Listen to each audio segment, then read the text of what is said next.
একটা দেশের রাজনীতি কখনোই সরল অঙ্কে চলে না। অঙ্কের হিসেবে ২ আর ২-এ ৪ হয়, কিন্তু বাংলাদেশের রাজনীতিতে ২ আর ২-এ কখনো ০ হয়, আবার কখনো হয় ১০০। আজ আমরা এমন একজন মানুষকে নিয়ে কথা বলবো যিনি শারীরিকভাবে এই দেশে উপস্থিত নেই প্রায় ১.৫ যুগেরও বেশি সময় ধরে। কিন্তু অদ্ভুত ব্যাপার হলো, দেশের প্রতিটি চায়ের দোকান থেকে শুরু করে বঙ্গভবনের করিডোর পর্যন্ত তার উপস্থিতি সবচেয়ে বেশি টের পাওয়া যায়। তিনি তারেক রহমান, বিএনপির ভারপ্রাপ্ত চেয়ারম্যান। আজকে বাংলাদেশ স্বৈরাচার মুক্ত। আজকে আমরা আপনাদেরকে নিয়ে বসে আলোচনা করতে পারছি। প্রশ্নটা এখন আর আইনি নয়, প্রশ্নটা এখন প্রশাসনিকও নয়। সরকার বলছে ফিরতে কোনো বাধা নেই। আদালত একে একে মামলাগুলো সব খারিজ করে দিচ্ছে। পাসপোর্ট ইস্যু নিয়ে জটিলতা কেটে গেছে। দল তাকিয়ে আছে লন্ডনের ফ্লাইটের দিকে। সাধারণ মানুষ প্রশ্ন করছে, তাহলে আর দেরি কেন? সবুজ সংকেত থাকার পরেও কেন তিনি ফ্লাইট মিস করছেন? এটা কি শুধু মায়ের অসুস্থতা, নাকি এর পেছনে রয়েছে এমন কোনো গভীর ষড়যন্ত্র, আন্তর্জাতিক কূটনীতি বা নিরাপত্তার অদৃশ্য দেয়াল যা সাধারণ মানুষের চোখের আড়ালে? স্বাগতম, আমি মকসিদুল ইসলাম। আজকের এই ভিডিওতে বিশেষ বিশ্লেষণে আমরা রাজনীতির সেই গোপন দরজাগুলো খোলার চেষ্টা করব। আমরা দেখব লন্ডন থেকে ঢাকা এই পথের মাঝখানে ঠিক কোন অদৃশ্য কাঁটাতার এখনো বিছানো আছে। আজকের আলোচনা শেষে আপনি বুঝতে পারবেন, তারেক রহমানের ফেরাটা শুধু একজন ব্যক্তির ঘরে ফেরা নয়, এটা দক্ষিণ এশিয়ার ভূ রাজনীতির একটি বিশাল দাবার চাল। আইনি গোলক ধাঁধা বনাম রাজনৈতিক বাস্তবতা। 2024-এর পট পরিবর্তনের পর থেকে দৃশ্যপট দ্রুত বদলাচ্ছে। যে মামলাগুলোর কারণে তারেক রহমানকে পলাতক বলা হতো, সেগুলো এখন আইনি প্রক্রিয়ায় পড়ছে। 21শে আগস্টের গ্রেনেড হামলা মামলা থেকে শুরু করে মানি লন্ডারিং, আইনজীবীরা প্রমাণ করেছেন যে এগুলো ছিল রাজনৈতিক উদ্দেশ্য প্রণোদিত। কাগজে কলমে তিনি এখন অনেকটাই মুক্ত। কিন্তু দর্শক, এখানে একটু থামুন। আইনের পাতা আর রাজনীতির মাঠ এক নয়। ইতিহাস ঘাঁটলে দেখা যায়, তৃতীয় বিশ্বের দেশগুলোতে, বিশেষ করে দক্ষিণ এশিয়ায়, একজন নেতার বিরুদ্ধে মামলা থাকা বা না থাকাটা কখনোই তার নিরাপত্তার গ্যারান্টি দেয় না। পাকিস্তান আমল থেকে শুরু করে স্বাধীন বাংলাদেশ, আমরা দেখেছি আইনি ক্লিয়ারেন্স থাকা সত্ত্বেও নেতাদের ভাগ্যে কি ঘটেছে। তারেক রহমান এবং তার উপদেষ্টারা খুব ভালো করে জানেন, বর্তমানে অন্তর্বর্তীকালীন সরকার বা প্রশাসন তাকে নো অবজেকশন সার্টিফিকেট দিলেও প্রশাসনের রন্ধ্রে রন্ধ্রে গত 15 বছরের সাজানো কাঠামোর কতটুকু পরিবর্তন হয়েছে। পুলিশ, গোয়েন্দা সংস্থা এবং আমলাতন্ত্রের গভীরে এখনও কি এমন কোনো স্লিপার সেল আছে যারা তারেক রহমানের ফেরাটাকে সহজভাবে নেবে না? আইনি বাধা নেই, এটা সত্য, কিন্তু প্রশাসনিক লয়ালিটি বা আনুগত্য কার প্রতি?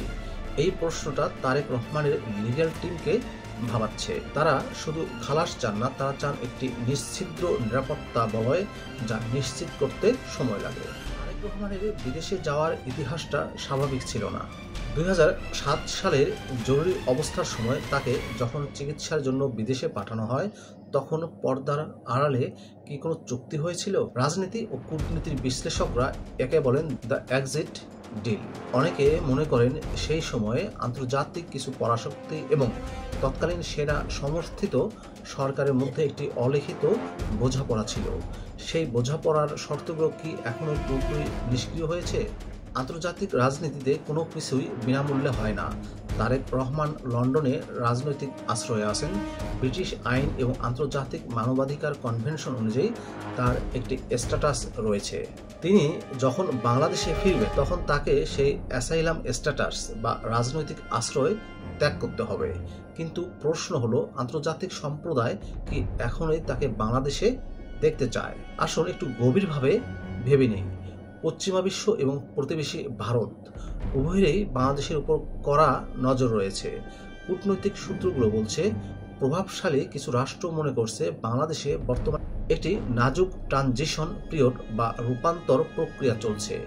এই মুহূর্তে তারেক রহমানের মতো একজন হেভিওয়েট এবং বিতর্কিত তাদের দৃষ্টিতে, অর্থাৎ ভারত এবং পশ্চিমার দৃষ্টিতে বিতর্কিত ফিগার যদি দেশে ফেরেন তবে ক্ষমতার ভারসাম্য বা ব্যালেন্স অফ পাওয়ার নাটকীয়ভাবে বদলে যেতে পারে।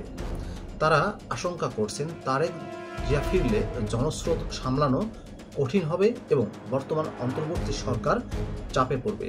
তাই আন্তর্জাতিক বন্ধুরা হয়তো তাকে পরামর্শ দিচ্ছেন, অপেক্ষা করুন, পানি ঘোলা আছে, থিতু হতে দিন। এটি কোনো ষড়যন্ত্র তত্ত্ব নয়, এটি হলো জিওপলিটিক্যাল রিস্ক ম্যানেজমেন্ট, নিরাপত্তার দুঃস্বপ্ন এবং লোন ওল্ফ থিওরি। সবচেয়ে স্পর্শকাতর অংশটি এখন আলোচনা করব, নিরাপত্তা। তারেক রহমান যদি কাল ঢাকায় নামেন, বিমানবন্দর থেকে গুলশান পর্যন্ত লক্ষ লক্ষ মানুষ তাকে স্বাগত জানাবে। মানুষের এই ঢলে তার সবচেয়ে বড় শক্তি, আবার এটাই তার নিরাপত্তার জন্য সবচেয়ে বড় হুমকি। নিরাপত্তা বিশ্লেষকরা বলছেন ভিড়ের মধ্যে লুকিয়ে থাকা আততায়ী বা লোন উলফ অ্যাটাকারকে ঠেকানো পৃথিবীর সবচেয়ে কঠিন কাজ। বাংলাদেশে গত ১.৫ দশকে রাজনৈতিক মেরুকরণ বা পোলারাইজেশন এতটাই তীব্র হয়েছে যে তারেক রহমানের অনেক ব্যক্তিগত ও গোষ্ঠীগত শত্রু তৈরি হয়েছে। শুধু তাই নয়, প্রশাসনের ভিতরে ঘাপটি মেরে থাকা কোনো বিদ্রোহী গ্রুপ যদি কোনো অঘটন ঘটায়, তার দায়ভার কে নেবে? সরকার নাকি দল? মনে রাখবেন, বেনজির ভুট্টো যখন পাকিস্তানে ফিরেছিলেন তাকেও সর্বোচ্চ নিরাপত্তার প্রতিশ্রুতি দেওয়া হয়েছিল, কিন্তু রাওয়ালপিন্ডির সেই জনসভায় একটি আত্মঘাতী বোমাই ইতিহাসের মোড় ঘুরিয়ে দিয়েছিল। বিএনপির হাইকমান্ড এবং তারেক রহমানের ব্যক্তিগত নিরাপত্তার টিম এই ঝুঁকিটা নিতে চাইছে না। তারা চাইছে এমন একটি নিরাপত্তার ব্লুপ্রিন্ট যেখানে রাষ্ট্রীয় বাহিনীর পাশাপাশি দলের নিজস্ব এবং প্রয়োজনে আন্তর্জাতিক নিরাপত্তা সংস্থার তদারকি থাকবে। যতক্ষণ না পর্যন্ত বাংলাদেশের গোয়েন্দা সংস্থাগুলোর উপর তাদের 100% আস্থা ফিরছে, ততক্ষণ পর্যন্ত তাকে দেশে আনা মানে আগুন নিয়ে খেলা করা। এটি তারেক রহমান বোঝেন, তার পরিবারও বোঝে। রাজনীতির টাইমিং, সঠিক সময়ের অপেক্ষা। রাজনীতিতে কি করবেন তার চেয়ে বেশি গুরুত্বপূর্ণ হচ্ছে কখন করবেন। Timing is everything. Tarique Rahman যদি এখন দেশে ফেরেন তবে তিনি কি পাবেন? একটি অগোছালো প্রশাসন, একটি বিধ্বস্ত অর্থনীতি এবং নির্বাচনের দিনক্ষণ ঠিক না হওয়া একটি সরকার। যদি তিনি এখন আসেন তবে সরকারের ব্যর্থতা বা অর্থনৈতিক সংকটের দায়ভার পরোক্ষভাবে তার ও তার দলের উপরও পড়তে পারে। জনগণ ভাবতে শুরু করতে পারে বিএনপি তো মাঠেই আছে, তাহলে দ্রব্যমূল্য কমছে না কেন? রাজনৈতিক বিশ্লেষকরা মনে করছেন তারেক রহমান ফিরতে চান ঠিক নির্বাচনের আগে, সেই মাহেন্দ্রক্ষণে যখন নির্বাচনী প্রচারণা তুঙ্গে থাকবে। একে বলা হয় মোমেন্টাম শিফট। নির্বাচনের ৩ মাস আগে যদি তিনি দেশে ফেরেন তবে সেই জনজোয়ার ব্যালট বাক্সে সরাসরি প্রভাব ফেলবে। তখন বিরোধী পক্ষ বা অন্য কোনো শক্তি সেই স্রোত থামাতে পারবে না। কিন্তু এখন ফিরে আসলে সেই উত্তেজনা নির্বাচনের আগে আগে থিতিয়ে যেতে পারে। একে বলা হয় early burn out. Tarique Rahman এই ভুলটি করতে চান না। এছাড়া দলের অভ্যন্তরীণ সংস্কার বা রিফর্ম একটি বড় ইস্যু। স্কাইপ বা জুমের মাধ্যমে তিনি যেভাবে দলকে নিয়ন্ত্রণ করছেন, সশরীরে উপস্থিত থাকলে অনেক সুবিধাবাদী নেতা তাকে ঘিরে ধরবে। তিনি চাইছেন দেশে ফেরার আগেই দলের আগাছা পরিষ্কার করে ফেলতে। মায়ের অসুস্থতা ও মানবিক সমীকরণ। তবে সব সমীকরণের ঊর্ধ্বে একটি সমীকরণ আছে, সেটা হলো মা ও ছেলের সম্পর্ক। বেগম খালেদা জিয়া গুরুতর অসুস্থ। তারেক রহমান বারবার বলেছেন মায়ের পাশে দাঁড়ানোই এখন তার সবচেয়ে বড় অগ্রাধিকার। কিন্তু বাস্তবতা হলো তিনি দেশে ফিরলেই কি মায়ের সুচিকিৎসা নিশ্চিত হবে, নাকি তার ফেরাকে কেন্দ্র করে নতুন রাজনৈতিক অস্থিরতায় মায়ের চিকিৎসার পরিবেশ আরও বিঘ্নিত হবে? এই কঠিন সিদ্ধান্তটি তাকে প্রতি মুহূর্তে নিতে হচ্ছে। তিনি হয়তো এমন একটি মুহূর্তের অপেক্ষা করছেন যখন তিনি ফিরবেন এবং মাকে নিয়ে জয়ের বেশে জনতার সামনে দাঁড়াতে পারবেন, কোনো আইনি বা রাজনৈতিক শিকল ছাড়াই। ভবিষ্যতের বাংলাদেশ। আলোচনার শেষে আমরা কি পেলাম? তারেক রহমানের দেশে ফেরা কোনো সাধারণ ভ্রমণ নয়, এটি একটি মাল্টি লেয়ার্ড অপারেশন। এখানে জড়িত আছে সম্পূর্ণ আইনি নিষ্কৃতি, আন্তর্জাতিক ও আঞ্চলিক পরাশক্তিগুলোর সবুজ সংকেত নিশ্ছিদ্র নিরাপত্তা ব্যবস্থার গ্যারান্টি এবং সঠিক রাজনৈতিক টাইমিং। তিনি ফিরবেন, এটা নিশ্চিত।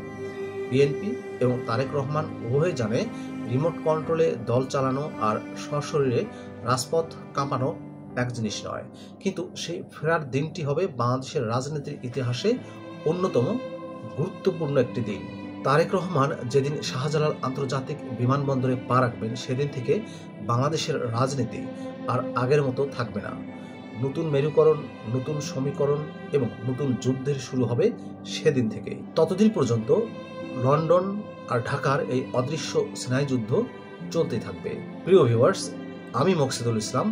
আজকের এই বিশ্লেষণ যদি আপনাকে ভাবিয়ে তোলে, তবে ভিডিওটি শেয়ার করতে ভুলবেন না।